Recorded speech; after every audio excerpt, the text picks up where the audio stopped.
ভাই আমরা যে এই মহিলা গিলটা আমরা অনেক ক্ষতি আছে।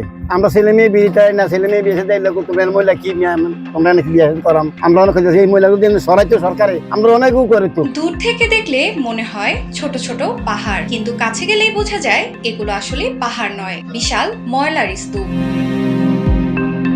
দীর্ঘদিন ধরে কুমিল্লার আদর্শ সদর উপজেলার জগন্নাথপুর ইউনিয়নে ঝাঁকুনিপাড়া দৌলতপুরে বিবির বাজার সড়ক এলাকায় ময়লা ফেলছে কুমিল্লা সিটি কর্পোরেশন, যা দেখতে ছোট ছোট পাহাড়ের মতো।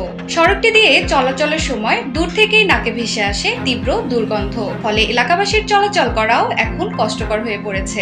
এখানে যে দুর্গন্ধের জন্য মানুষ এখান দিয়ে যাইতে পারে না, আর বেশিরভাগ মানুষ এই দুর্গন্ধের কারণে শ্বাসকষ্টের অসুবিধায় ভোগে। স্থানীয় বাসিন্দাদের মধ্যে বছরের পর বছর ধরে ওই স্থানে কোনো প্রকার সুরক্ষা ব্যবস্থা ছাড়াই খোলা জায়গায় ময়লা ফেলা হচ্ছে।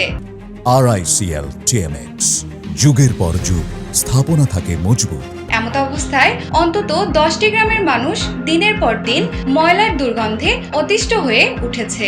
এই এলাকায় সব ময়লা টলায় সব নাহালা ময়লা গুলো গন্ধ মানুষের দিক দিয়ে রিক্সা দিয়ে চলাফেরা করতে পারে না। মায়ের ফ্যান দিয়ে দিতে অসুবিধা, মানুষ এলেও ময়লা খেয়ে গন্ধে কি কোন জানা বহুত সমস্যা। শুধু দুর্গন্ধই নয়, শিশুদের স্বাস্থ্য ঝুঁকি এবং পরিবেশগত বিপর্যয়ের আশঙ্কাও বাড়ছে দিন দিন। বর্তমানে এমন পরিস্থিতির সৃষ্টি হয়েছে যে ময়লার দুর্গন্ধের কারণে ওই গ্রামগুলোই কেউ বিয়ের প্রস্তাবও আনেন না, অর্থাৎ কেউ আত্মীয়তাও করতে চান না। ফ্যামিলি আছে বিয়ার লাগে এলে মানে বিয়া ভাঙা যায় এইটার কারণে 2011 সালে কুমিল্লা পৌরসভা ও কুমিল্লা সদর দক্ষিণ পৌরসভাকে নিয়ে কুমিল্লা সিটি কর্পোরেশন গঠিত হয়। এরপর থেকেই নগরের 27টি ওয়ার্ডের অধিকাংশ ময়লা এখানে ফেলছে সিটি কর্পোরেশন।